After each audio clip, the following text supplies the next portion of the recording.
পুপুর আরও একটা parcel unboxing করতে চলে এলাম। এই পার্সেলটা আমি ওর জন্য না, ওর ঠাম্মি ওর জন্য অর্ডার দিয়েছিল। পার্সেলটার মধ্যে কি আছে তোমরা পুরো ভিডিওটা দেখলে জানতেই পারবে। এই পার্সেলটা ওর ঠাম্মি অর্ডার দিয়েছিল ওর মুখে প্রসাদের দিন পড়াবে বলে।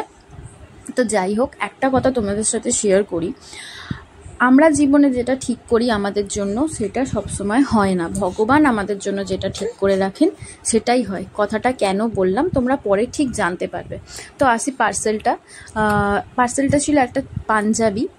আর পাঞ্জাবিটা দেখো পুরো কটনের এসেছিল, নেভি ব্লু কালারের আর অফ হোয়াইট কালারের ছিল, ধুতিটা ছিল। খুবই সুন্দর ছিল পাঞ্জাবিটা। আর ওর ঠাম্মি এটা পার্সেলটা দেওয়ার কথা ছিল আমাদের 27 তারিখ, কিন্তু ভগবান সবই জানেন, ওই জন্য আজকেই পার্সেলটা ডেলিভারি হয়ে গেছিলো। নাহলে আমি ভেবেছিলাম ওর জন্য আবার কিনতে হবে আমাকে। তো যাই হোক, এইটা ছিল পাঞ্জাবিটা। তোমাদের কেমন লাগলো আমাকে জানিও।